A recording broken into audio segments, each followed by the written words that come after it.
ꯑꯍꯥꯟꯕ ꯃꯛꯇꯗ ꯃꯤꯔꯦꯜꯒꯤ ꯃꯤꯡꯁꯦꯜ YouTube channel ꯑꯁꯤꯒꯤ ꯃꯥꯏꯀꯩꯗꯒꯤ ꯃꯌꯥꯝꯕꯨ ꯕꯤꯀꯥꯁ NBS ꯅ ꯏꯀꯣꯛ ꯅꯣꯅ ꯇꯔꯥꯝ ꯅꯣꯛꯆꯔꯤ ꯃꯌꯥꯝꯒꯤ ꯃꯐꯝꯗ ꯈꯨꯗꯣꯜ ꯇꯝꯖꯅꯕꯒꯤꯗꯃꯛꯇ ꯉꯁꯤꯁꯨ ꯐꯨꯜ ꯍꯣꯔꯔ ꯁ꯭ꯇꯣꯔꯤ ꯑꯃꯈꯛ ꯄꯨꯗꯨꯅ ꯂꯥꯛꯆꯔꯤ ꯋꯥꯔꯤꯁꯤꯒꯤ ꯃꯃꯤꯡꯗꯤ ꯌꯨꯝꯗꯨꯒꯤ ꯊꯋꯥꯏ ꯋꯥꯔꯤ ꯑꯁꯤ ꯍꯤꯡꯂꯤꯕ ꯑꯃꯗꯤ ꯂꯩꯈꯤꯗ꯭ꯔꯕ ꯀꯅꯥꯒꯁꯨ ꯃꯔꯤ ꯂꯩꯅꯖꯗꯦ ꯄꯨꯝꯅꯃꯛ ꯋꯥꯈꯜꯅ ꯃꯄꯨꯡ ꯐꯥꯅ ꯁꯥꯒꯠꯇꯨꯅ ꯏꯖꯕꯅꯤ ꯃꯌꯥꯝꯒꯤ ꯃꯐꯝꯗ ꯁꯤꯅꯖꯔꯤ ꯌꯨꯝꯗꯨꯒꯤ ꯊꯋꯥꯏ ꯄꯨꯟꯅ ꯑꯃꯨꯛ ꯇꯥꯃꯤꯟꯅꯔꯁꯤ ꯅꯨꯃꯤꯠꯇꯣ ꯄꯨꯡ 10 ꯇꯥꯔꯤ ꯂꯥꯞꯅ ꯂꯩꯅꯈ꯭ꯔꯕ ꯃꯆꯤꯜ ꯃꯅꯥꯎꯗꯣ ꯀꯨꯏꯅ ꯄꯥꯎ ꯐꯥꯎꯅꯔꯨꯗ꯭ꯔꯕ ꯃꯇꯨꯡꯗ ꯉꯁꯤꯗꯤ ꯐꯣꯟꯗ ꯋꯥꯔꯤ ꯁꯥꯟꯅꯔꯤ ꯔꯥꯅꯤꯅ ꯑꯁ ꯍꯥꯏꯒꯨꯝꯗꯅ ꯀꯨꯏꯔꯦꯀꯣ ꯋꯥꯔꯤꯒ ꯁꯥꯟꯅꯈꯤꯗꯕ ꯑꯩꯁꯨꯅꯦ ꯅꯪꯉꯣꯟꯗ ꯐꯣꯟ ꯑꯃꯨꯛꯇ ꯇꯧꯒꯦ ꯍꯥꯏꯕꯁꯦ ꯍꯦꯛ ꯁꯪꯗꯦ ꯏꯕꯦꯝꯃ ꯌꯨꯝꯁꯤꯗꯅꯦ ꯅꯨꯄꯤ ꯏꯊꯟꯇ ꯑꯣꯏꯕꯅꯤꯅ ꯂꯧ ꯈꯥꯎꯕꯒꯤ ꯃꯔꯣꯜ ꯑꯃ ꯆꯤꯟꯕꯅꯤ ꯅꯣꯡꯃꯗ ꯐꯥꯎꯕ ꯂꯦꯞꯇꯦꯗꯣ ꯑꯗꯨꯕꯨ ꯍꯧꯖꯤꯛꯇꯤ ꯑꯩꯈꯣꯏꯒꯤꯗꯤ ꯍꯟꯗꯛ ꯆꯍꯤꯒꯤ ꯑꯣꯏꯅꯗꯤ ꯂꯣꯏꯔꯦ ꯑꯗꯨꯅ ꯋꯥꯈꯜꯒ ꯄꯨꯡꯌꯥꯡ ꯍꯦꯛ ꯌꯥꯡꯉꯤ ꯅꯪꯗꯤ ꯀꯩꯗꯧꯔꯝꯂꯤꯅꯣ ꯍꯧꯖꯤꯛꯄꯣ ꯂꯛꯁꯃꯤꯅ ꯏꯆꯦ ꯑꯩꯗꯤ ꯁꯨꯝ ꯐꯝꯂꯝꯕꯅꯤ ꯑꯩꯁꯨ ꯏꯆꯦ ꯍꯣꯏ ꯂꯧ ꯌꯥꯝꯅ ꯆꯤꯜꯂꯝꯒꯅꯤ ꯈꯟꯗꯅ ꯐꯣꯟꯒ ꯑꯃꯇ ꯇꯧꯔꯛꯇ꯭ꯔꯕꯅꯤ ꯏꯕꯨꯡꯉꯣ ꯂꯣꯌꯨꯝꯕꯗꯤ ꯀꯩ ꯍꯣꯠꯅꯔꯤꯒꯦ ꯃꯥꯗꯤ ꯂꯩꯇꯕ꯭ꯔꯣ ꯔꯥꯅꯤꯅ ꯑꯁ ꯏꯕꯦꯝꯃ ꯑꯩꯁꯦ ꯃꯥꯇ ꯉꯥꯡꯅꯕꯗ ꯋꯥꯕꯗ ꯂꯣꯏꯔꯦ ꯂꯥꯏꯔꯤꯛꯁꯨ ꯍꯩꯇꯕ ꯅꯠꯇꯦ ꯑꯦꯛꯖꯥꯝ ꯀꯩꯀꯥ ꯊꯥꯗꯅ ꯒꯣꯚꯔꯟꯃꯦꯟꯠꯒꯤ ꯊꯕꯛ ꯑꯃꯇ ꯇꯧꯅꯕ ꯍꯣꯠꯅꯁꯤ ꯍꯥꯏꯕꯁꯦ ꯃꯥꯅ ꯁꯨꯡꯌꯥ ꯍꯦꯛ ꯌꯥꯈꯤꯗ꯭ꯔꯕ ꯃꯄꯥꯅꯁꯨ ꯅꯨꯃꯤꯠ ꯍꯦꯛ ꯈꯨꯗꯤꯡꯒꯤ ꯍꯥꯏꯔꯤꯕꯅꯤ ꯑꯗꯨꯕꯨ ꯃꯍꯥꯛꯅ ꯃꯅꯥꯗꯒ ꯇꯥꯗꯦ ꯈꯨꯡꯒꯪꯁꯤꯗ ꯂꯩꯔꯒ ꯂꯧ ꯎꯔꯒ ꯐꯥꯔꯝ ꯇꯧꯗꯅ ꯁꯦꯜ ꯇꯥꯅꯤ ꯊꯕꯛꯀ ꯇꯧꯔꯣꯏ ꯍꯥꯏꯔꯤꯅꯦ ꯂꯛꯁꯃꯤꯅ ꯑꯗꯨꯁꯨ ꯐꯩ ꯀꯩꯅꯣ ꯒꯣꯚꯔꯟꯃꯦꯟꯠꯒꯤ ꯊꯕꯛꯇꯅ ꯊꯕꯛꯂꯣ ꯍꯧꯖꯤꯛꯀꯤ ꯃꯇꯝꯗ ꯃꯁꯥꯅꯕꯨ ꯐꯔꯕ ꯍꯣꯠꯅꯕꯕꯨ ꯀꯜꯂꯕꯗꯤ ꯃꯥꯏ ꯄꯥꯛꯇꯕ ꯂꯩꯇꯦ ꯏꯕꯨꯡꯉꯣꯅ ꯍꯥꯏꯔꯤꯕꯗꯣ ꯐꯩ ꯐꯥꯔꯝ ꯇꯧꯔꯒꯅꯦ ꯁꯦꯜ ꯇꯥꯅꯤ ꯍꯥꯏꯗꯣ ꯏꯆꯥꯗꯣ ꯎꯗꯕ ꯀꯨꯏꯔꯦꯗ ꯔꯥꯅꯤꯅ ꯑꯣ ꯐꯕꯕꯨꯗꯤ ꯐꯕ ꯑꯗꯨꯕꯨꯅꯦ ꯂꯧ ꯁꯨꯕ ꯐꯥꯔꯝ ꯇꯧꯕ ꯍꯥꯏꯕꯁꯦ ꯋꯥꯈ꯭ꯔꯕ ꯊꯕꯛꯅꯤꯗꯣ ꯃꯄꯥꯅꯒ ꯋꯥꯔꯤꯕ ꯀꯔꯤꯗ ꯍꯥꯏꯔꯨꯅꯤ ꯉꯥꯏꯍꯥꯛꯇ ꯐꯥꯎꯕ ꯄꯣꯊꯥꯕ ꯐꯪꯕ ꯅꯠꯇꯦ ꯑꯗꯨꯅꯅꯦ ꯏꯆꯥꯅ ꯃꯄꯨꯟꯁꯤ ꯆꯨꯞꯄ ꯑꯁꯨꯝꯅ ꯂꯩꯒꯗ꯭ꯔꯥ ꯈꯟꯕꯗ ꯋꯥꯗꯕꯒ ꯉꯝꯗꯦꯗ ꯏꯕꯦꯝꯃ ꯑꯗꯨꯅ ꯃꯁꯥ ꯂꯥꯏꯔꯤꯛ ꯍꯩꯇꯕꯁꯨ ꯅꯠꯇꯦ ꯊꯕꯛ ꯑꯃꯇꯪ ꯇꯧꯖꯍꯧꯔꯕꯗꯤ ꯃꯄꯥꯒ ꯑꯩꯒꯁꯦ ꯍꯦꯛ ꯅꯦꯅꯥ ꯇꯥꯒꯗꯕ ꯂꯛꯁꯃꯤꯅ ꯍꯣꯏꯅꯦ ꯑꯩꯁꯨ ꯅꯤꯡꯁꯤꯡꯂꯤ ꯂꯣꯌꯨꯝꯕꯗꯣ ꯂꯥꯏꯔꯤꯛꯇꯤ ꯍꯩꯈ꯭ꯔꯕꯅꯤꯗ ꯑꯉꯥꯡ ꯑꯣꯏꯔꯤꯉꯩꯗꯒꯤ ꯃꯀꯣꯛꯇ ꯇꯥꯗꯨꯅ ꯂꯥꯛꯄꯅꯤ ꯃꯦꯇ꯭ꯔꯤꯛꯇꯁꯨ 5th ꯄꯣꯖꯤꯁꯟ ꯂꯦꯞꯈꯤꯕꯅꯤ 12ꯇꯁꯨꯅꯤ ꯄꯣꯖꯤꯁꯟ ꯂꯦꯞꯄꯛꯂꯤꯕ ꯃꯥꯅ ꯂꯥꯏꯔꯤꯛ ꯍꯩꯔꯤꯕꯗꯨꯒ ꯍꯥꯏꯔꯨꯔꯕꯗꯤ ꯑꯆꯧꯕ ꯑꯦꯛꯖꯥꯝ ꯑꯃ ꯊꯥꯕ ꯑꯗꯨꯝ ꯌꯥꯔꯤ ꯄꯣꯠꯅꯤ ꯔꯥꯅꯤꯅ ꯍꯣ ꯑꯗꯨꯅꯦ ꯑꯩꯒ ꯃꯄꯥꯒꯗꯅ ꯇꯠꯇꯅ ꯍꯥꯏꯔꯤꯁꯦ ꯑꯗꯨꯕꯨ ꯌꯥꯗꯦ ꯑꯗꯣ ꯏꯕꯦꯝꯃ ꯂꯥꯡꯂꯦꯟꯗꯤ ꯀꯝꯗꯧꯔꯤꯒꯦꯅꯦ ꯎꯗꯕꯕꯨ ꯀꯨꯏꯈ꯭ꯔꯦꯗ ꯏꯆꯥꯗꯣ ꯂꯥꯏꯔꯤꯛ ꯂꯥꯏꯁꯨꯗꯤ ꯐꯈ꯭ꯔꯕꯅꯤ ꯑꯩꯅ ꯅꯈꯣꯏꯗ ꯂꯥꯛꯄ ꯈꯨꯗꯤꯡ ꯂꯥꯏꯔꯤꯛꯇ ꯄꯥꯗꯨꯅ ꯂꯩꯔꯝꯂꯤꯕꯅꯤ ꯑꯃꯨꯛꯇꯪ ꯂꯥꯛꯀꯦꯔꯣ ꯑꯩꯈꯣꯏꯗ ꯎꯅꯤꯡꯉꯤꯅꯦ ꯏꯆꯥꯗꯣ ꯂꯛꯁꯃꯤꯗꯣ ꯉꯥꯏꯍꯥꯛꯇꯪꯗꯤ ꯇꯨꯃꯤꯟꯅ ꯂꯩ ꯑꯗꯨꯒ ꯐꯠ ꯈꯨꯝꯅ ꯍꯥꯏꯔꯛꯏ ꯏꯆꯦ ꯑꯗꯨꯒꯤꯅꯦ ꯑꯩꯅ ꯉꯁꯤ ꯐꯣꯟ ꯇꯧꯔꯛꯏꯁꯦ ꯃꯥꯒꯤ ꯇꯨꯏꯁꯟ ꯑꯃ ꯌꯥꯎꯅꯕ ꯃꯄꯥꯒ ꯑꯩꯈꯣꯏ ꯑꯍꯨꯝ ꯄꯨꯟꯅ ꯃꯄꯥꯟꯗ ꯃꯇꯝ ꯈꯔ ꯂꯩꯔꯨ ꯇꯥꯔꯤ ꯑꯗꯨꯅ ꯏꯆꯦꯗ ꯍꯥꯏꯔꯝꯒꯦ ꯇꯧꯕꯅꯤ ꯑꯗꯣ ꯏꯆꯦ ꯂꯧꯁꯤꯡꯒꯤ ꯊꯕꯛ ꯂꯣꯏꯅ ꯂꯣꯏꯔꯕꯗꯤ ꯂꯣꯌꯨꯝꯕꯗꯣ ꯑꯩꯈꯣꯏꯗ ꯃꯇꯝ ꯈꯔꯇꯪ ꯂꯩꯍꯜꯂꯝꯒꯦ ꯌꯨꯝꯁꯦ ꯏꯍꯥꯡ ꯍꯥꯡꯅ ꯊꯅꯝꯕꯗꯣ ꯅꯨꯡꯉꯥꯏꯇꯦ ꯃꯥꯕꯨ ꯌꯥꯔꯛꯀꯗ꯭ꯔꯥꯅꯦ ꯔꯥꯅꯤꯅ ꯑꯣ ꯌꯥꯅꯤ ꯀꯩꯒꯤ ꯌꯥꯔꯣꯏꯗꯣꯏꯅꯣ ꯃꯄꯥꯕꯨ ꯆꯞ ꯆꯥꯔꯦ ꯍꯟꯗꯛꯇꯤ ꯅꯝꯗꯅ ꯍꯦꯛꯇ ꯊꯥꯔꯛꯑꯒꯦ ꯑꯣ ꯍꯟꯗꯛꯁꯦ ꯅꯣꯏꯒꯤ NBS ꯍꯥꯏꯕ꯭ꯔꯥ ꯑꯗꯨꯒꯤ ꯑꯦꯛꯖꯥꯝꯗꯣ ꯊꯥꯅꯅꯕ ꯀꯣꯆꯤꯡ ꯑꯃ ꯌꯥꯎꯅꯕ ꯃꯄꯥꯅ ꯀꯟꯅ ꯁꯤꯜꯂꯤꯕꯅꯤ ꯀꯨꯏꯔꯕꯅꯤꯗ ꯃꯉꯣꯟꯗ ꯍꯥꯏꯔꯛꯄ ꯑꯗꯨꯕꯨ ꯃꯍꯥꯛꯅ ꯂꯩꯊꯣꯛꯇꯨꯅꯇ ꯂꯩꯔꯤꯕ ꯑꯗꯨ ꯍꯟꯗꯛꯇꯤꯅꯦ ꯇꯥꯟꯕꯨ ꯑꯣꯟꯊꯣꯛꯅ ꯆꯥꯈ꯭ꯔꯦ ꯅꯈꯣꯏꯗ ꯃꯇꯝ ꯈꯔ ꯂꯩꯔꯒꯅꯦ ꯀꯣꯆꯤꯡꯗꯣ ꯌꯥꯎꯖꯔꯁꯅꯨ ꯅꯇꯩꯗꯁꯨ ꯑꯩ ꯍꯥꯏꯔꯒꯦ ꯍꯟꯗꯛꯇꯤ ꯃꯥꯅꯒ ꯌꯥꯗ ꯌꯥꯔꯣꯏꯗꯧꯔꯤ ꯄꯣꯠꯅꯤꯗ ꯂꯛꯁꯃꯤꯅ ꯑꯩꯃ ꯏꯆꯦ ꯑꯗꯨ ꯑꯣꯏꯔꯕꯗꯤ ꯅꯍꯥꯟꯅ ꯑꯩꯉꯣꯟꯗ ꯍꯥꯏꯔꯛꯄ ꯌꯥꯗ꯭ꯔꯣ ꯑꯩꯈꯣꯏꯗ ꯂꯩꯔꯒ ꯑꯗꯨꯝ ꯆꯠꯁꯅꯨꯗ ꯔꯥꯅꯤꯅ ꯑꯗꯨꯕꯨꯗꯤ ꯌꯥꯕ ꯑꯩꯁꯨ ꯅꯪꯉꯣꯟꯗ ꯍꯥꯏꯒꯦ ꯇꯧꯔꯝꯂꯤꯕꯅꯤ ꯅꯪꯅꯒ ꯈꯪꯕ ꯚꯔꯥꯒ ꯂꯩꯕ꯭ꯔꯥ ꯍꯪꯒꯦ ꯇꯧꯔꯝꯂꯤꯕꯅꯤ ꯂꯛꯁꯃꯤꯅ ꯏꯁ ꯀꯔꯤꯒꯤ ꯑꯩ ꯑꯃ ꯂꯩꯔꯒ ꯏꯆꯥꯅ ꯀꯔꯤꯒꯤ ꯚꯔꯥꯗ ꯂꯩꯅꯤꯒꯦ ꯁꯦ ꯃꯥꯒꯤ ꯀꯣꯆꯤꯡ ꯇꯧꯐꯝꯗꯨꯅꯅꯦ ꯑꯩꯈꯣꯏꯗꯒꯤ ꯈꯔ ꯂꯥꯞꯄꯁꯨ ꯂꯩꯔꯤꯕ ꯒꯥꯔꯤ ꯃꯆꯥ ꯑꯆꯧꯕꯁꯤꯡ ꯑꯁꯤꯗꯒꯤ ꯃꯥꯅ ꯄꯨꯅꯤꯡꯕ ꯑꯃ ꯄꯨꯗꯨꯅ ꯆꯠꯁꯅꯨ ꯔꯥꯅꯤꯅ ꯑꯣ ꯐꯔꯦ ꯑꯗꯨꯗꯤ ꯑꯩꯁꯨ ꯐꯖꯅ ꯊꯦꯝꯂꯒ ꯊꯥꯔꯛꯑꯒꯦ ꯑꯗꯣ ꯅꯣꯏꯗꯤ ꯀꯔꯝ ꯀꯥꯟꯗ ꯆꯠꯀꯗꯣꯔꯤꯕꯅꯣ ꯂꯛꯁꯃꯤꯅ Numit marini muk leiraga chalani ise. Loyumbado adum tharo. Mangonda ai soga sinaram doini. Aduga ne magi ko sing tawfam dasu ai silak lagi. Ai khoiga naknaba dasu ama laibani. Aduda yauna naba. Rani su yamna harauna. Phare phare adumaina tawrasi ko. Asumna hainaraduna fondo thamnaraba matungda. Rani na machilda soli. Handakti tanbu chap chareda namdana tharagi. Swaisida sumlairabadi isasya maratam suluriba mayam siloina makmang batari. Madom sana hairak pawani na matali haiba sungamaroidana. Istan yam chare. Asum na ngang duna harauna machalak pangaiba oina chak thongba hokri. Ngehak leiraga mamana ba khara puluraga mapuroiba rajen su sanglak Rani na wari pumbaliri. Handakti namdana machabu impalda tharaga coaching su soidana yahollasi haidana matai manaudu wari sanaringai. Loyumbana thongaldagi lauduna mamaga mapaga bu kaurakliba tabada karino haidana makhoi anina senthokuna yengbadadi. Machana makhutta ngachao ama yanduna masha pumba laikhom teiraga imot mona changlakliba ubada Ranina. Haima kaidorure nasadu kadaida amukumrage laikhom ngakta ngairine. Ibongo nang sidiko numit tare katsida lainaga sima tarine nangbo. Rajena masana purak liba ngado lauraga. Kadaidigi ngano sina. Loyombana noktana. Saudra baba. Kura hoigi phamdigi aina para ini. Nga mayam phabani. Ado piena aina moida loina makpitho amaba. Khwaidigi sauwa makhalagane pura ala amani. Si ima phajana thongo. Ai sagi haurani masi saureba. Ranina. Thongba budi thongi. Adubu nangbu numit tara kansida natrabadi nga phaba yadrabro haibani me nangbo. Imagi bungo laitinga sibu nangbu kidrabra haibani. Loyombana mapagi mangag samda yaliba khudaidu tap lauraga. As kaidigi laino ba ima. Nahadigi aina lauda ahing khudingi satlido. Lai amata thengnadi.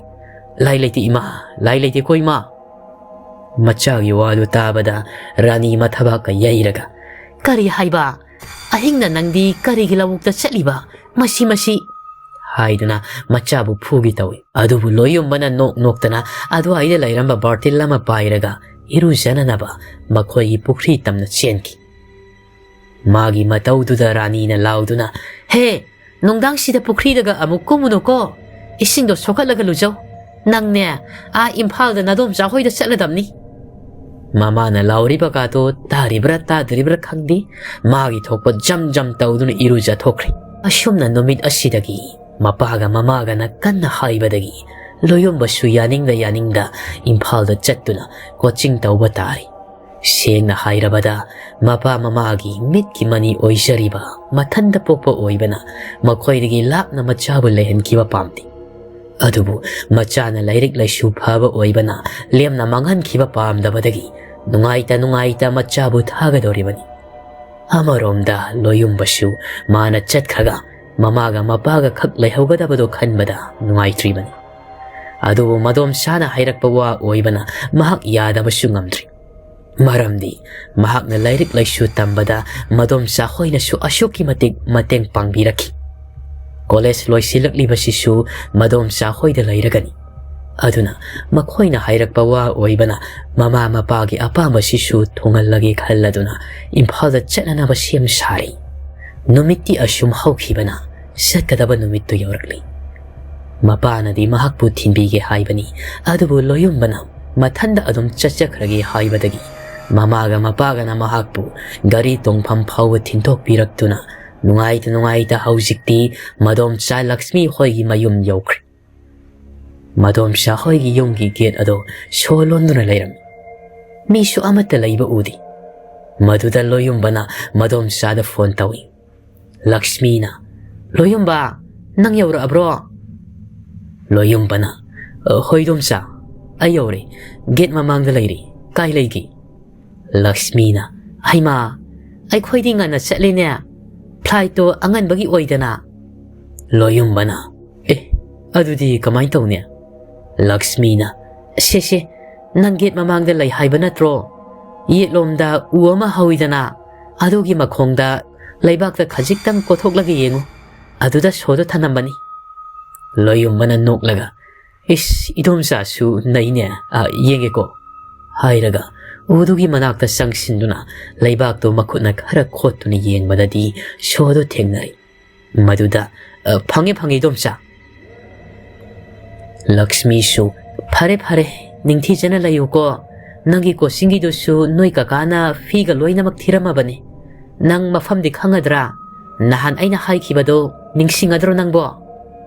Getu su so hangduna loyumbana khumli. Khangani idomsa. Ado airport lairibro. Flight pu pung kayada paidoino ay laura. Hairaglibo wa aduda ipa pakat pa konjelda. La anuda isawa na bani ikhoy sa tawre. Phare nungay na layo ko. Loyumbana hoidomsa phajana salo ko. Ado langlendo amukta pa hello ne. Taha Lakshmi na. Madi washroom da sang krene.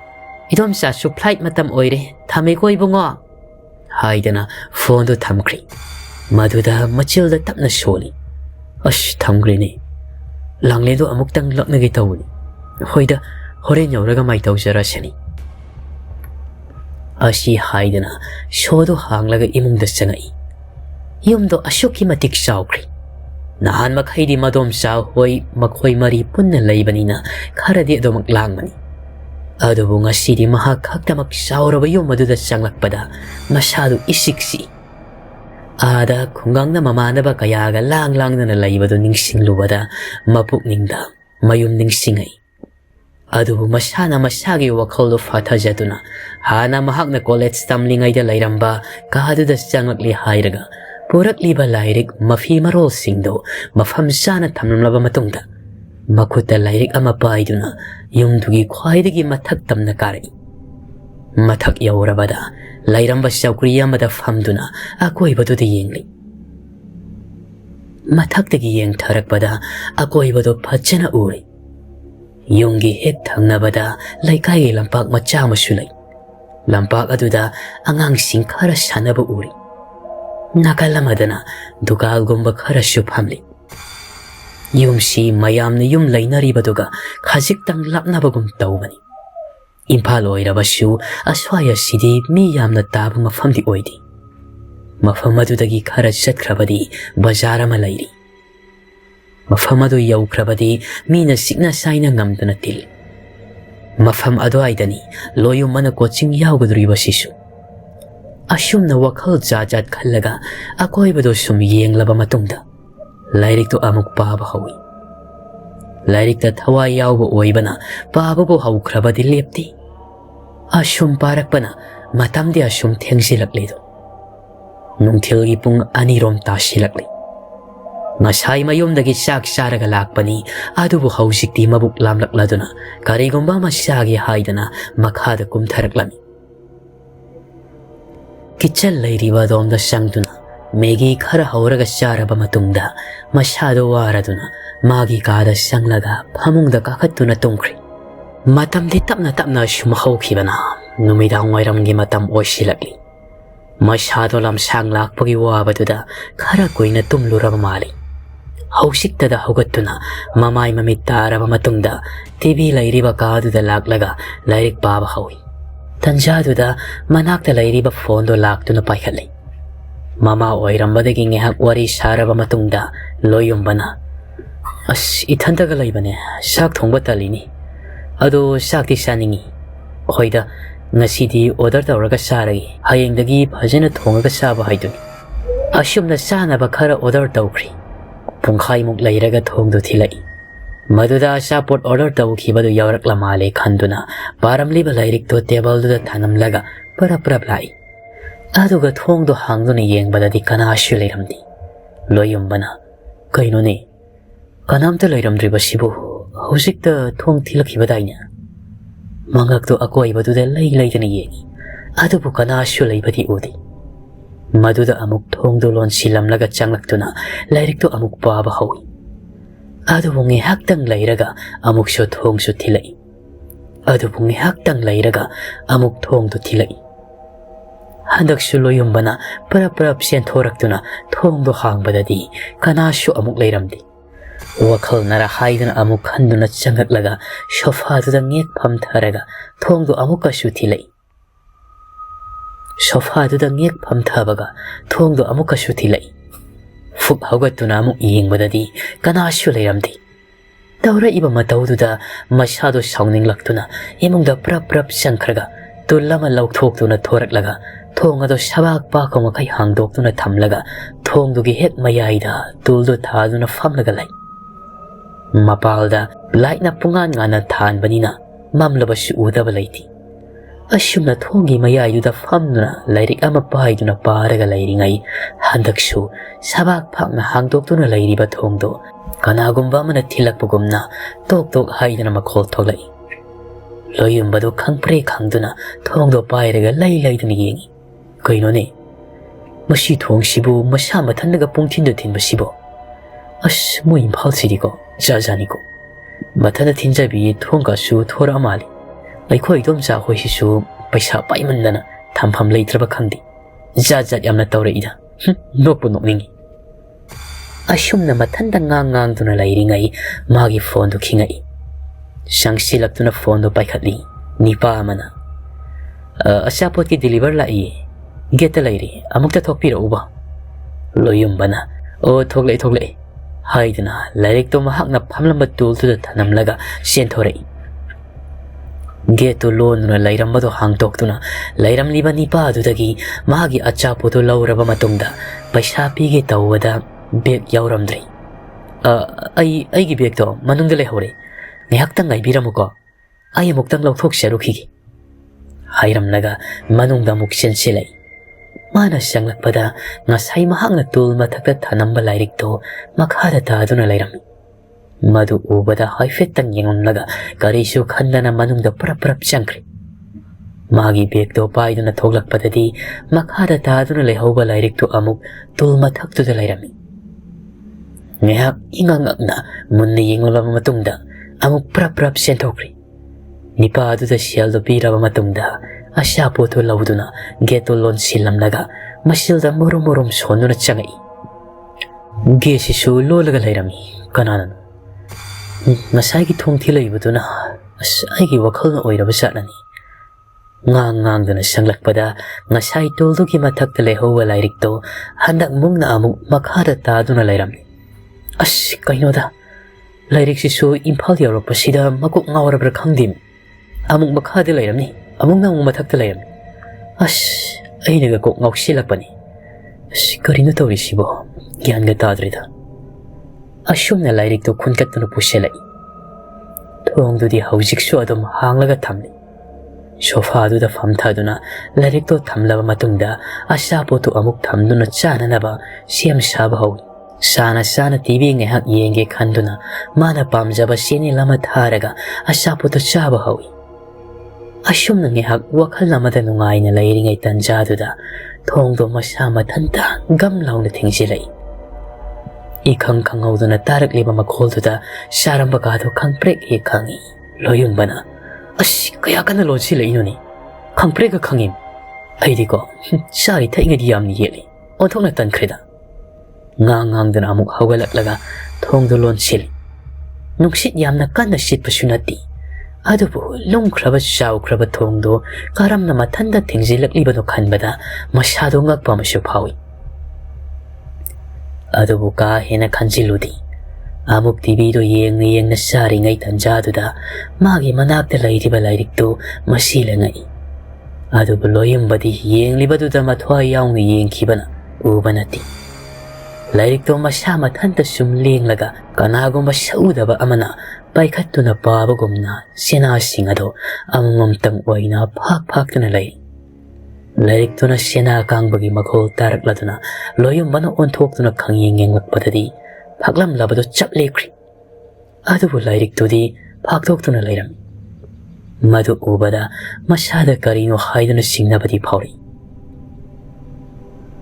adubu laitinda thasidaba miyama oibana kai hena khanjindana lairik to makhutna paikhatlaga tv do muthatli hairaga paba amuk hawkri mana tv muthat khibaduda yumdo haujikti pungsik eksi kharaga thengsilakpa oibaga lambida gari khara senbagi makhol amuk taba nattana atopa amatagi makhol tadri ashumne isik sikna lairingi matamduda tibido masha mathanda amuk tharai viduna khangauduna tharakpaduda laklamliba film adugi iau hau makhol tabada loyomba handakti mashadu khangduna khangchung chunghalli aduga mathabak aduna makhutta pairi hairaga ima kainone ashiramnida kanananone tibine na yadabra khangdemni ngasigi aina khangisa phani amdi yami officer oinaba coaching yauba lakprabu ai thawai oina paithokidana ko officer oidringaida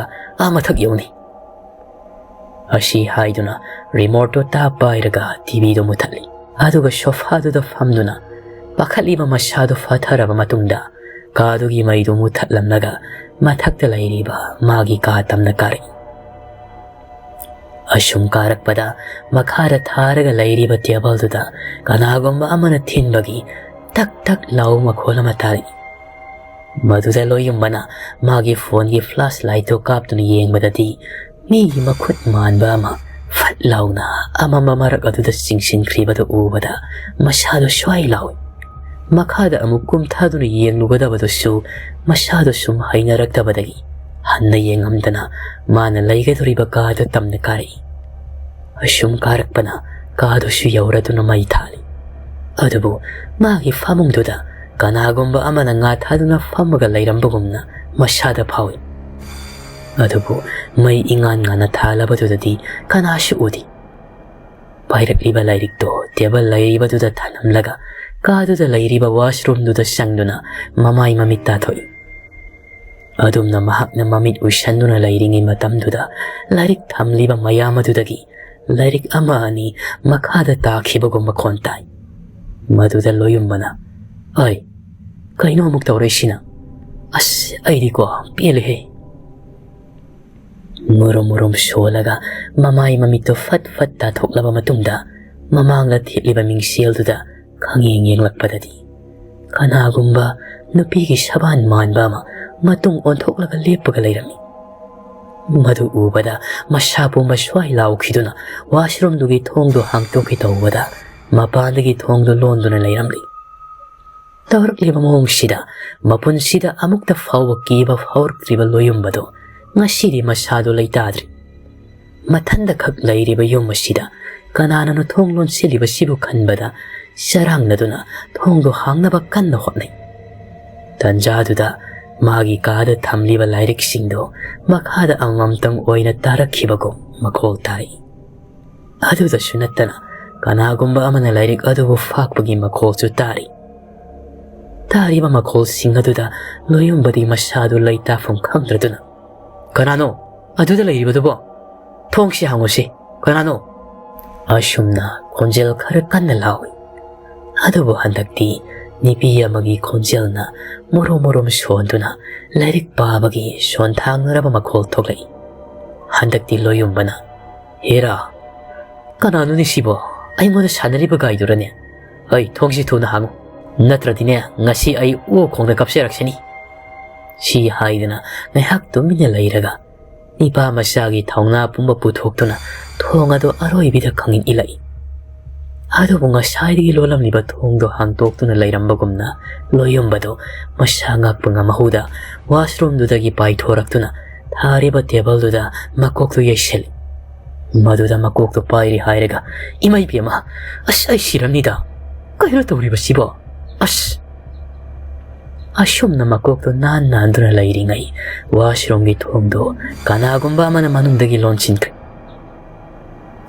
adubu loyumbanadi uhawdri ngasai mana washroom manungda lairingai lairik takhibagi makhol takhibaduda mamitto koyeng yengai adabu ngaklibadi lairik singdo amatta makhada taramdi matawduda masada singnaba kharadi makphawri adubu makokto naman khibana nanduna famungda tapni hipkri mayak ashum hiplamlaba matungda adomak tumthakraboi mana adumni hek tumthakibaga kaduge hek thangnana sholonuna lairiba kaduda nipi amana ningamdana sonthangana kappagi makhol tari ꯑꯗꯨꯕꯨ ꯂꯣꯌꯨꯝꯕꯗꯤ ꯇꯨꯝꯊꯈꯤꯕ ꯃꯄꯥ ꯑꯣꯏꯕꯅ ꯃꯈꯣꯜꯗꯨ ꯇꯥꯈꯤꯗ꯭ꯔꯤ꯫ ꯑꯗꯨꯕꯨ ꯑꯍꯤꯡꯒꯤ ꯄꯨꯡ ꯑꯃꯔꯣꯝ ꯇꯥꯔꯛꯄ ꯃꯇꯝ ꯑꯗꯨꯗ ꯌꯨꯝ ꯑꯗꯨꯒꯤ ꯁꯥꯡꯅ ꯂꯩꯔꯤꯕ ꯏꯁꯇꯤꯌꯥꯔ ꯑꯗꯨꯗ ꯅꯨꯄꯤ ꯑꯃꯅ ꯇꯞꯅ ꯇꯞꯅ ꯀꯨꯝꯊꯗꯨꯅ ꯆꯠꯈꯤ꯫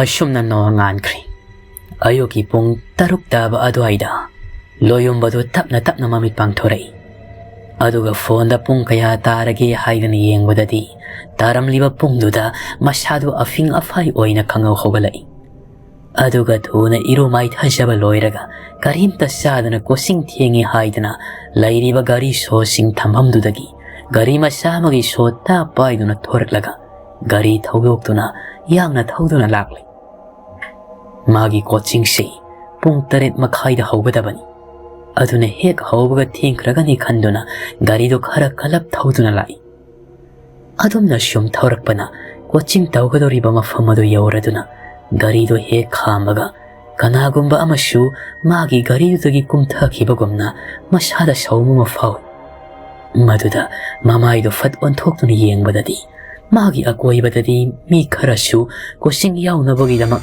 ꯂꯥꯛꯄꯁꯤꯡꯅ ꯃꯁꯥ ꯃꯁꯥꯒꯤ ꯒꯥꯔꯤ ꯈꯥꯝꯅꯔꯤꯕꯗꯨ ꯎꯕꯗ ꯋꯥꯈꯜꯗ ꯀꯔꯤꯅꯣ ꯑꯃꯗꯤ ꯈꯜꯂꯤ꯫ ꯑꯗꯨꯕꯨ ꯀꯔꯤꯁꯨ ꯍꯥꯏꯗꯅ ꯃꯍꯥꯛꯁꯨ ꯃꯌꯥꯝ ꯑꯗꯨꯒ ꯄꯨꯟꯅ ꯆꯪꯈ꯭ꯔꯤ꯫ ꯑꯣꯖꯥꯅ ꯇꯧꯔꯤꯕ ꯇꯥꯛꯂꯤꯕꯁꯤꯡꯗꯣ ꯂꯣꯌꯨꯝꯕ ꯃꯨꯟꯅ ꯃꯨꯟꯅ ꯇꯥꯗꯨꯅ ꯐꯖꯅ ꯀꯣꯆꯤꯡ ꯑꯗꯨ ꯌꯥꯎꯔꯕ ꯃꯇꯨꯡ ꯂꯣꯏꯔꯕꯗ ꯃꯥꯒꯤ ꯒꯥꯔꯤꯗꯨ ꯊꯧꯗꯨꯅ ꯑꯃꯨꯛ ꯃꯌꯨꯝ ꯇꯝꯅ ꯂꯥꯛꯏ꯫ ꯑꯁꯨꯝ ꯂꯥꯛꯄꯅ ꯌꯨꯝ ꯌꯧꯔꯗꯨꯅ ꯒꯥꯔꯤꯗꯨ ꯍꯦꯛ ꯈꯥꯝꯕꯒ ꯍꯟꯗꯛꯁꯨ ꯀꯅꯥꯒꯨꯝꯕ ꯑꯃ ꯉꯁꯥꯏ ꯃꯈꯩ ꯃꯥꯒꯤ ꯃꯅꯤꯡꯗ ꯇꯣꯡꯗꯨꯅ ꯂꯥꯛꯂꯒ ꯒꯥꯔꯤꯗꯨꯗꯒꯤ ꯀꯨꯝꯊꯈꯤꯕꯒꯨꯝꯅ ꯃꯁꯥꯗ ꯐꯥꯎꯏ꯫ ꯇꯧꯔꯤꯕ ꯃꯇꯧꯁꯤꯗ ꯂꯣꯌꯨꯝꯕꯅ ꯀꯩꯅꯣꯅꯦ ꯃꯤ ꯑꯃ ꯀꯨꯝꯊꯈꯤꯕꯒꯨꯝꯅ ꯁꯨꯝ ꯇꯧꯏꯁꯤꯕꯣ?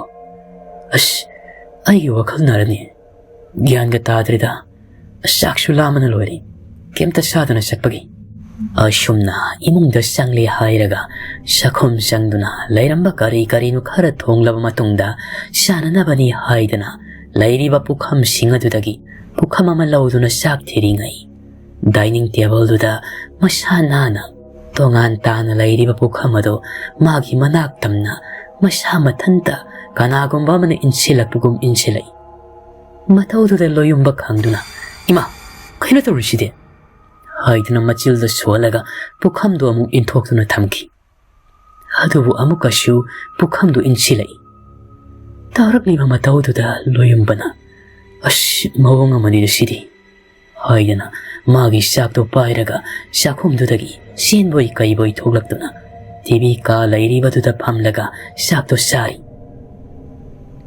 ꯑꯗꯨꯝꯅ ꯆꯥꯛꯇꯣ ꯆꯥꯕ ꯍꯦꯛ ꯍꯧꯕꯒ ꯆꯥꯛꯈꯨꯝꯗꯨꯗ ꯀꯔꯤꯒꯨꯝꯕ ꯄꯣꯠ ꯑꯃ ꯇꯥꯗꯨꯅ ꯀꯥꯏꯈꯤꯕꯒꯤ ꯃꯈꯣꯜ ꯇꯥꯏ꯫ ꯆꯥꯛ ꯆꯥꯕ ꯍꯧꯔꯝꯂꯕꯗꯨ ꯈꯪꯄ꯭ꯔꯦꯛ ꯈꯪꯅ ꯍꯧꯒꯠꯇꯨꯅ ꯆꯦꯟꯒꯤ ꯐꯥꯎ ꯇꯧꯏ꯫ ꯑꯗꯨꯕꯨ ꯑꯃꯨꯛ ꯇꯞꯅ ꯐꯝꯊꯔꯒ ꯆꯥꯛꯇꯣ ꯄ꯭ꯔꯞ ꯄ꯭ꯔꯞ ꯆꯥꯔꯕ ꯃꯇꯨꯡꯗ ꯃꯃꯥꯗ ꯐꯣꯟ ꯇꯧꯏ꯫ ꯔꯥꯅꯤꯅ ꯏꯕꯨꯡꯉꯣ, ꯂꯣꯌꯨꯝꯕꯅ ꯏꯃꯥ ꯕꯕꯥꯒ ꯑꯃꯨꯛꯇ ꯂꯥꯛꯑꯣ꯫ ꯔꯥꯅꯤꯅ ꯍꯩ ꯀꯩꯗꯧꯔꯒꯦꯅꯦ?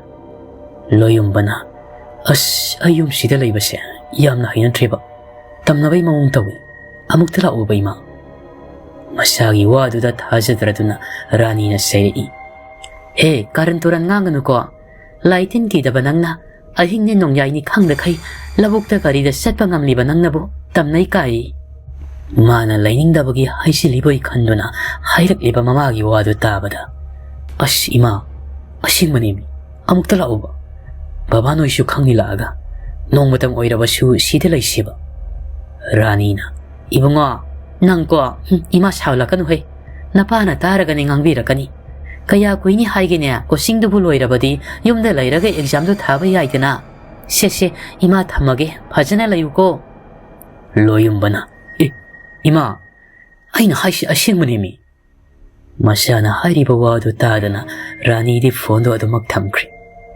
ꯂꯣꯌꯨꯝꯕꯁꯨ ꯃꯃꯥꯅ ꯊꯝꯈꯤꯕꯗꯨꯗ ꯃꯈꯣꯡꯗꯨ ꯊꯤꯟꯗꯨꯅ ꯁꯣꯐꯥꯗ ꯐꯝꯂꯒ ꯂꯩꯔꯤ꯫ ꯌꯨꯝꯁꯤꯗ ꯇꯧꯔꯤꯕꯁꯤꯡ ꯑꯁꯤ ꯃꯗꯣꯝꯆꯥꯗ ꯍꯪꯁꯤꯔꯥ ꯍꯥꯏꯗꯅ ꯈꯜꯂꯤ꯫ ꯑꯗꯨꯕꯨ ꯃꯤꯅ ꯑꯃꯨꯛ ꯀꯔꯤ ꯈꯟꯈꯤꯒꯗꯒꯦ ꯈꯟꯕꯗ ꯍꯪꯕ ꯉꯝꯗ꯭ꯔꯦ꯫ ꯑꯁꯨꯝꯅ ꯋꯥꯈꯜ ꯈꯟꯗꯨꯅ ꯉꯥꯏꯍꯥꯛ ꯐꯝꯂꯒ ꯍꯦꯔꯥ ꯀꯩꯗꯧꯕꯩ ꯀꯤꯗꯣꯏꯅꯣꯗ ꯅꯨꯡꯗꯥꯡꯁꯨ ꯅꯠꯇꯅ Khalakduna mana sabagi lairiba amangba koliksing ado sakhum sangdana phengdoi. Phengmadu loiraga matung onthoklakpada ngasai magi manakte insilakhiba pukham ado makhada taduna kairaga leiramli. Madu ubada ngasai takhiba makholdu oiramlagani khanduna sor sangno hontoklaga sairiba singdu loisilamlaga thoklai. Aduga magi kada sangduna lairik paduna laiki. Matamdi tapna sum haukhibana nungthilgi matam oisilakli. Lairik tu sum parambadagi waraktuna makokto thariba table du nga thaduna mihak lairingai kanagumbi nupi amana kanna lawbagi makhol matari. Tariba makhola duda loyumbasu khangduna fuk hogatlaga karino khanna sapliptuna lai. Yumthangnaba laidana mina lawbo oirangmani haibasu nati. Adubu adum nangihak leplaga leiramdaba matungda karisu khanjandana thariba table chawkriduda famduna lairik amuk makha sethana pai. Asumna lairingi matamduda magi kaga thangnana lairiba kaduda miyama laibagumna hangat handa chatpagi makhol tai. Makhol adu loyummana tasyenga tai. Adubu mak masilengdi pariba lairik tuda adumak yengtuna lai. Adubu tariba makhol du lepa laiti. Amuk sumiya mana bathroom da irusabagi ising thabagi makhol chu tarakli. Handakti tasinaduna sum phamduna laibado ngamlaktraduna phuk hogatlaga makhol tariba kaduda lai. Thongdu hanglaga kana laigi haidana yengi tawbadadi solonuna lairamli. Madu ubada amuk hena masado laitapun khangdaba haibado oiri. Taseng na takraba makholado kanamta laitraba kasidagini khallubada masado tofum khangnana sap yungna leptuna lairingai tanjadudani. Ka manungadudagi kanagumi nupi amagi khonjelna lairik babagi morom swalai. Tarakliba makholaduda loyumbana mamitto kaduda khangi yengkhalli. Tariba khonjel sibu tasengna mahagi bhabnara asengbanara haidan. Mana thongsinduda tabadadi sengna tari.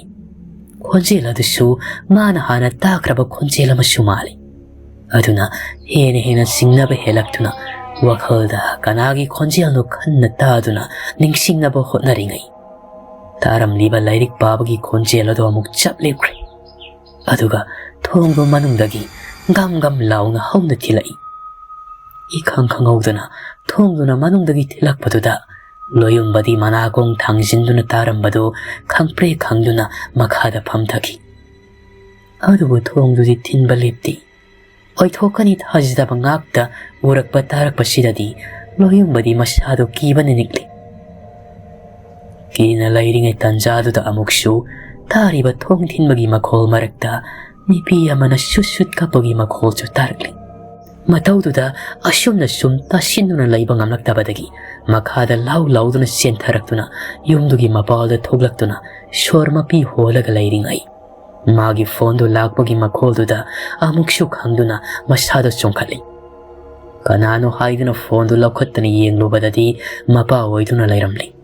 Baba adumna machana pakhatpa khonjelda kaurakpaduda rajena kaidawre ibunga aduk phingna kaureibadia nangbu kaidoramino loyumbana baba imaga mukta lau ai amna kiri baba rajena karino kiri babo nangbu yumda laitabro kadaida laigi kosingi matamdi ayuktani haibadaina kadaida sathoi nune nangbo Rajendi masana ki hairakpaduda yumda laitaboi khanduna hanglibani. Adubu loyumbana natiye ayumduda lai amuktala oba baba aiki mana loiri. Ipa bakhanna adumna hairakliba machagi wadu tabada rajena. Sisi phajana hayo ipada kari tawraba. Loyumbana mangoda thengnariba thokliba thawdo pumnamak mapada tamli. Machana tamliba paudu taraba matungda wakaldati thasabadi ngamdi. Machana lainingdraduna haisilaklibani haindi khali. Adubu ashuk yamna oidaba ngangadaba machadi natti khanduna rajena. Phare ipa gyan tari. Hausikti thengle ngasi tangni nang seksina layo. Kida kirabadine nanakta maya maduk thamu. Karisu tawroi.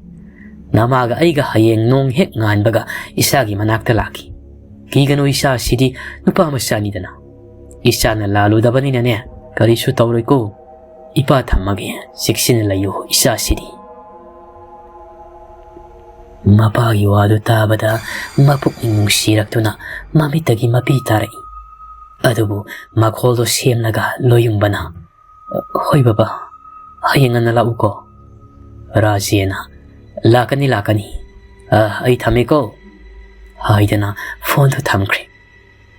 Ngayak ti loyumbado yung maduda siyang bakira duna mapala leptuna lay. Adubu mapana hayrak ibabado ningsing duna tapna imong da siyangay. Numidang wayram yaw silaklaba matam oybana yumdo pungan nga na may thali.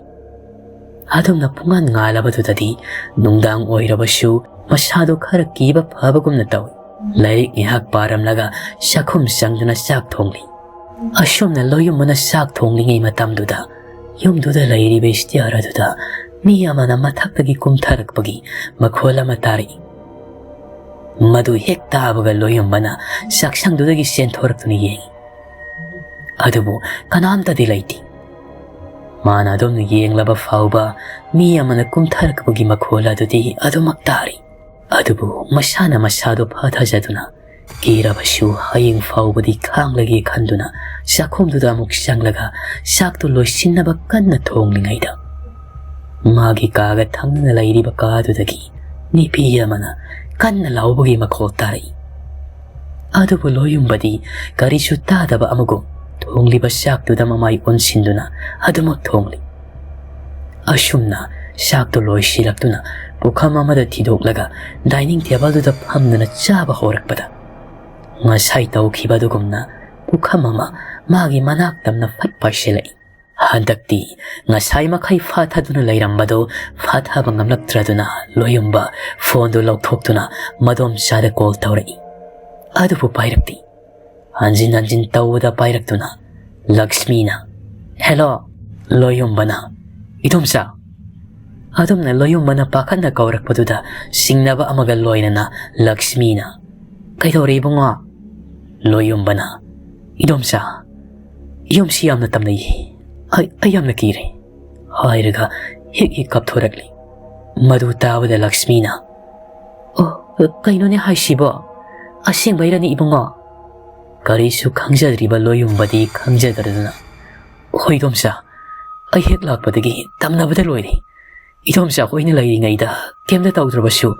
Ay kaklayra kansinadi maunga matawri. Lakshmi na. Hoy karisu tawroyda. Loyumba na. Ay di kiba na loyri. Ay kaklayba nga maroy. Sumay tawradi. Lakshmi na. Pare. Idom sa hoy su laanida. Masaydagi loyumba na. Adok yam na pakan na hayri bawa singdo. Lakshmi di karisu he na ngakwa pawda bagum na. Ado magkumlam laga tamkri. Loyumba na. Karino. Ay ko idom sa sibo. Ay na hayri ba siya tazadri ba sala. Natraga na. Kiyamta kiba ka kangda ba sala. Asyum na syum layrak pa na. Numidangi pong nipal rom tarakli. TV layri ba kadugi sofa duda famduna layrik pari. Da siyang na loyumba di matakta kaba kiramani. Magi kagi hik thangna na layri ba kaduda tauri ba tari ba makol singdo amuk tarak kadra kisya ba na matak kaba ngamdri. Makada sum layraga layrik padu na layri ngay. Mana pana ba ni haydo na tamli ba layrik singadu ki maraktagi layrik amang tebala dugi makada kang tataki. Madu kungi haydana loyo mana makhada kuntaduna makoto tingtorak badadi. Layrik to kanagumba mana singkibagumna sat singtoki. Madu ubada amuk kasyuhanna layrik to kungi tawi. Adu layrik ado shabtra amada masama tanda para lao makay paglakli sinasingdo. Tawrak liba shabtra do kangpre kangduna loyumbadi masapumba shofagi kasinamada tasinduna layrik. Layrik to di hausik su maong amada fakpalipti. Layrik to da loyumbadi mamit lautok to na tak nik to na yeng to na layrik. Ado bu layrik ado amok siyap lip to na laytokri. Madu da kina ako iba to da kari lay hay do na koyeng yengi.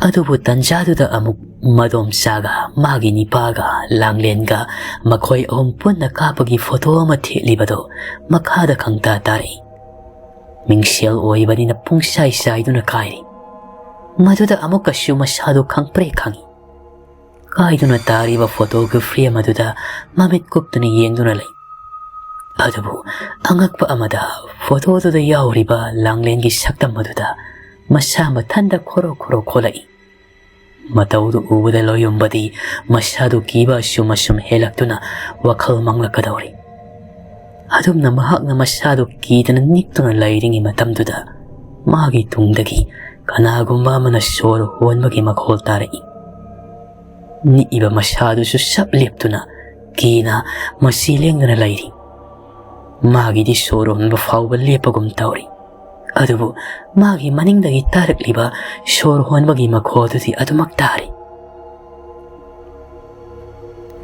ashumna kibana masilengda ngehak lairamnaga amuk tangdi karino haibadu yengi khalladuna thaunga pumba puthoktuna mamaido fat laithoklagi yenglakpadadi kanashu lairamdi sor honbagi makholdu su takidri maduda wakhaldu khara laitaraduna mamaido amu onthorakpadadi magi mamang maktada sofadogi makhada famduna sanglaba masamdo thadaduna angauba fizol ngakta sitlaga nipi ama famduna lairamli madu ubadadi loyumba amuktang kanna ngamjabi thadana lauramlaga magi ka tamna mathakta singkatkri aduga kaduda sangduna thonglon sinduna lai ngaihak adumna imung ado se muk faw lauduna lairaba matungda khanghaudana nipi amana ngangduna thongado kanna kanna thilai matawududa loyumba magi phone do laukthokthuna mamada call tawri hello ibungo loyumba makhol do niklaga ima I am kire I kamai tawdui ima haidana kapai masagi adugumlaba amukta fawo tawkhiji mo makhon niktuna kaplaga phone tawrakpaduda rani di pakhat khiduna kaidawri ibungo nang kaidawrage karigino kapise se imada hayo loyambana kina mangoda tawriba singado loina makliri siengna rani di thajarudabani masana haisiliboy khalamani adubu haujikti thajerakladuna ibungo imalaki hausimak napaga igalaklagi ngasai loyumbana hairiba singdo rajen su taribani masu nungdang oirabasu masado taha mafi marol hongdokri rani su mafi loishanduna fondo thamdana adum pairaga makhoi gi laikai de laiba auto thawani pa magi mayomda chatnaba matai manaudo thenglabadуда sienboi kaiboi chali ashomdana loyumbana fondo paina kina famduna lairingai thilamba thonga do lekpraga yumdugi khwai mathaktagi kanagu minupi yamana lauduna makhada songthakibagumna laimaida pup lau makhol taki nupi yamana laubagi makhondo phone pairiba rani na sutaraduna mapuroibada tami loyombadi tariba makhonduda phone thanamlaga fuk haugatuna paliba thongnaudo hangtoktuna makhada yengai adubu kiraba matawa mada langlengi sapham haipet manba nipi yamana ngawba fi setuna I thangna ngawraba mai nongkhalaktuna momon noktuna musin muraba mamit aduna loyombadi yengai saktamdu ubada khang mangamdraduna kanna lawi ashomdagi masana lawdo tabada rani su pakhatna ibungo kaidawragene ibungo imana kawise tabrani ibungo haiduna hanjin kauri adubu makhada taduna lairiba phone do lokhatki haiduna loyombana phone do hek paibaga kangka makhadudagi khut ama tingthoraktuna loyombagi makhut aduda tak pairi handakti pakhat pe henman khiduna law khongduna phone do huntok lamlaga magi kagi thongdo hangtoktuna yomdugi mapalda senthokragi khanduna istiarada sentharakpada makha yoramdaiduda amuk onthari adubu anabaga khangda khai fuk amuk haugatuna mapandabu yaurabadi khanduna mamang thongdo hangtoklakpadadi magi hek mamangda ngasai ukhiba akiba saktamado leptuna lairami Madu ubada loyumba law fawa ngamdana adumak mafamduda wanthakri. Ashumna matamdi ashum haukri. No ngali mana wakhal tarakpadadi magi manakta mama lairami. Machana mamit panglakpaduda Ranina ibunga nang wakhal tarabra ima laye. Makhondo yamna tapna ima kaidunu layusibo. Haidana masyado lenglaga koyeng yengi. Ranina hospital dani ngarang ay koy na lagpatati nang diwan thaduna layramli. Madu ubada imadi pakalurabani. Loyumbana kanagala ino babadi. Ranina babaga noy khura sabuga laani magi otoda lakpani. Ngarang imana kaubadadi nang di adong kumlakhidri.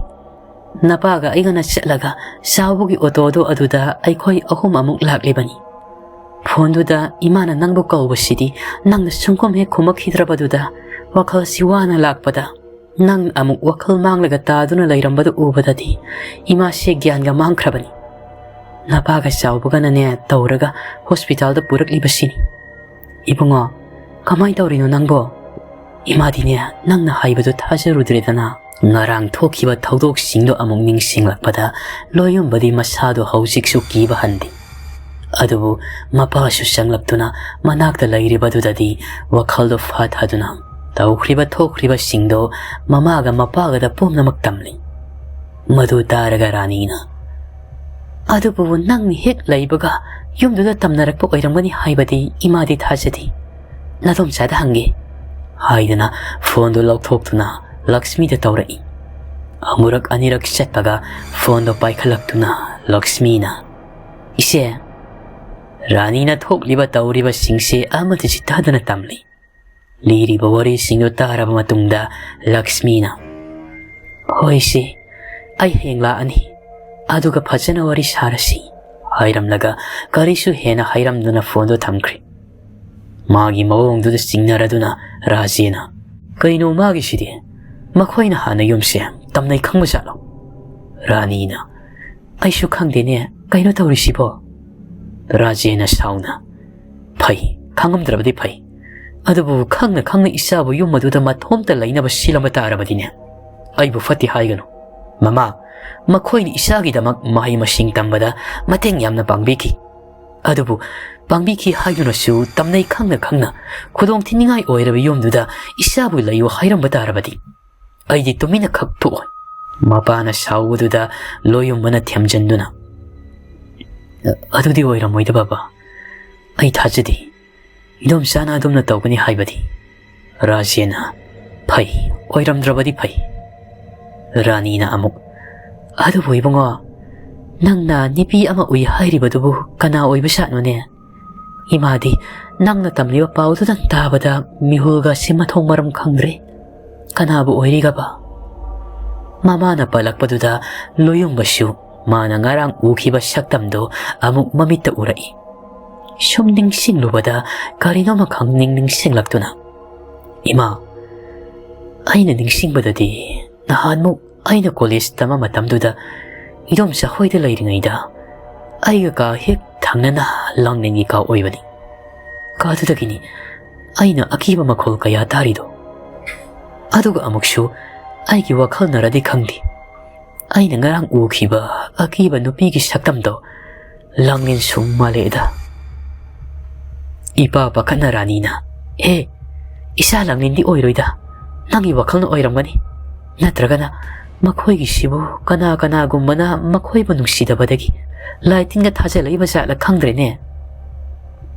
Rajena pharesi makhoi laklaga asengmado khanglani. Doctor nadi hanba yare hairabani. Ibunga nangdi nasa nungaitaba kaile. Loyumbana kaishu laitreda baba yumda chalasi ai idom sa hoide leihobudi ngamaroiko. Masagi mataudu Rajena noktuna hera karigi sana mafamduda amuk lairunige yumda chatladamni kosingidudi kona amuk khanarasida. Loyumbana adu baba idom sa hoi yumdudi kamai tawne. Ranina pochai singdo loisin hairi. Ho yumda adubudi ne napana chatlaga solon silorabanida Adugini, ngasay nang nawakhal laka matamda ima khak leiramnido. Se hawalo. Sana batawrasi. Ayaw wada amok thingkini. Si haina duna loyom babu puduna makoy ohom. Saubugi oto duda mayom tamna lakli. Mayom hek yobaga loyom badi masa sontaramagado pungpa pawugumna harauna labuk saluni haiduna satki. Masagi matawdu ubada rajena. Imay is. Adagina mamay gase luktaduna galay. Aduga si hek yobadana. Kudob takay sinkrisinine. Mane labuk sat papambasidi ko. Wari ko baga haikidre hey. Ranina.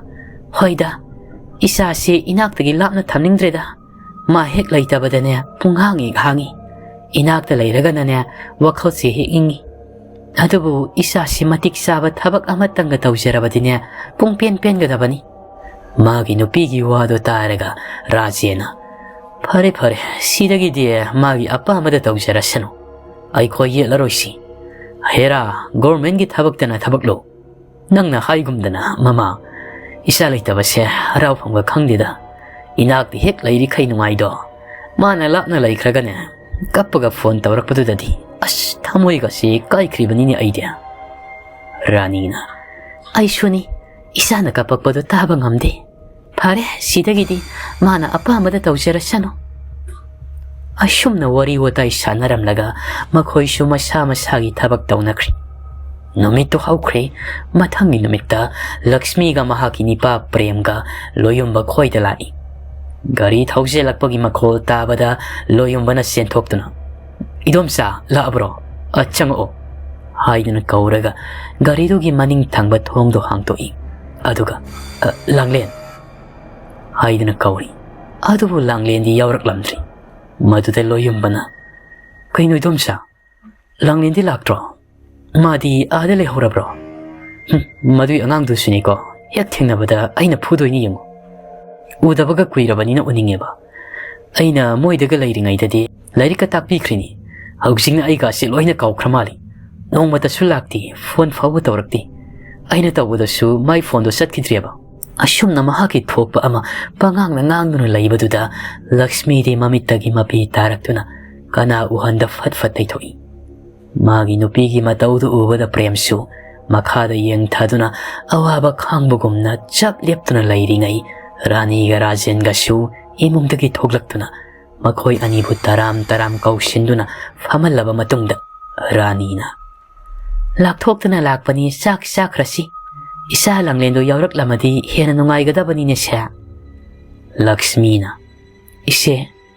Rani na. Hayo ni. Karino nang mo namay namit ka dubo imak maksili ba dubo. Kay dubo yawragi hayo ni siya da. Lakshmi do lochin mangamda mapita do na hig-iglaw na kablakli.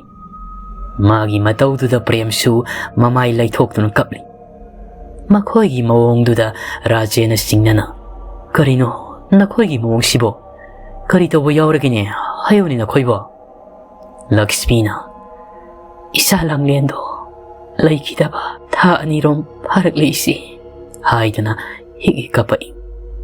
Hay ribawado tabada makoy di pungak makido na wangang batok ta dominalayki. Mikup kara dominalayram laga raje na. Kari hay ba? Isa lang len bulay tri hay ba?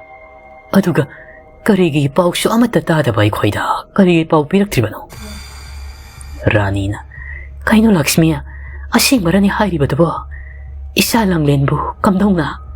Aduga karigi no nahan makay karimata hayrak tri ba diya? Mataw karam na no hayo ni nang bo.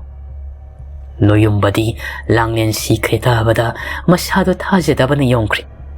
Tasiyang na masyan masyi amatalay siya tabana, langlen buhek makata ba masyan ni kan na nung siya bani. Langlen na sumangonda, mabong magnikan na kesa kiba singdo ning singmak na, loyong badi hausik pao ba, liap-lipa mafam dudagi, masyi leng na, Lakshmi na makagari hayrak ba hay na ngay doon nalay. Lakshmi na, ay napata ba dagi isa dulay kita bani, hausik tada ay ningam da ba na isa si yomlay. Hamok hana isado uraroy kan bada. Mitagi pikang dabahay bado ay oiri isi. Rani sukap pa bani. Adubu matau karamnano haibani nangbo. Lakshmi di kapadu phajin mangamdana wari du liba ngamdri. Magi matau du khangladuna premna oina wari liba horai. Mamaga aigana isabu angang oiringaidagi mapan phauba thokandana magi apam pamda amatta hangdana. Aikhoi anina pamjaba doctor oigadabani haidana nong hek nganbadagi numit taba phauba isabu sangdana lairik pahanduna thamkhibani. Aina imanaba singda isana masa singdagi lairik laisu haiba heli haidana pongna napal tawkiba singdo mangba yaroi haidana mana class 12 hek pass tawbada medical gi exam thanbani. Adubu laibak thiba haigadra exam do khalakhidi. Maduda mama ibani na isabu minungsi haibado amatta leitana thina ngangba seiba kayama tawki. Mani hek puklakpadagi aikhoina haibada induna laklaba aikhoi ithakta amuk fawwa mata ngangkhidraba isadubu imanaba mayama mangda ijat mangali haidana thubi khibani. Madugi ahingduda isado khangduna leiba ngamdra mali. Aikhoi warauduna mathakdagi chungtharaga masa mathanda sijakhibani haidana nipa oirabasu hi kapi. Mana tamliba paudu tabada loyombadi khangba ngamda o khoma khai kablakli. Rani su mangai kapli rajen su kapi. Adubu mahakna singnaribado khangning na hangai. Aduga karigino pahamata hairaktribadi na khoina. Lakshmi kapna isa hek lakhidabaga ai wakhal se phathabang ngamkhide. Isabu ai khoina hatpaga chapmanai. Aduna ikaibadagi kanamta su paw haidaban. Aduga isana laikhidaba matam khara lairaga yumdo ashoki matik tamnaba haibado oirakhi. Maduda mapaga aiga khangba ngamdraduna maiba maibi kaya kauduna yenghanbada isagi thawaina penuna sikhibanina yumsida tamnarakpani haidana hairakhi. Adubu kanagumba yumsigi minattaba amana yumsida lehellaga mangondasu tamnabra haidana yengu madu fawba tamnaraklabadi yumsida kanasu leiba yararoi haidana amaibaduna amuktang yengu hairakpadagi mapaga aiga tanaraga isa loyumbabu lehenkhibani ise. Hairakliba wadu taraga rajendi mai hauna sauningba haibadu oi. Adu makhoisu masa kainaribani khanbada ka hena saurubadi ngamde. Nakhoi wakhal yamna theli angangsha. Nakhoina khalibadu achumbani. Nasadu nakhoigi nakhut mangna hatrabasu nakhoina happaga chapmanarabani. Isa langlendo nusibanida. Amuk hanna uraroido. Angangdugi punsido nakhoina khangu thakte hek mangali. Adudasu amuk pinredana isabusu amuk thawai mangnaba silibani nakhoina. Si hairamnaga rajendi sauna thongalda hanna yengamduna thokri. Loyumbasu angangbang ngamda langlen mo ningsingduna makhada famthaduna kapli. Rani su masilda ibema langlen lemna mangida isadia. Isagi nungsiba saktamdo uba fawba hek thanghudeda ko lemna mangida isadia haidana thamoi sokna kapli. Ikaibana mamai thangatpa ngamdraba premdi kapna hawgatuna garida kakri. Lakshmi su ise nanaubu warauganu ko ibungo loyumba nadom sabu warauganu hairamnaga kaptuna garida kakri. Asumna garido thauduna matai manaudo thamoi kaina chakki. Rani su masagi manakta sangsinduna ibungo loyombadi kappa phajin mangamda mama abu konduna hik singnuna kaplami. Matang asida yumdugi thawai hairiba wari ase loisinjari. Aroiba oina bikasi NBS na mayambu khurumjari.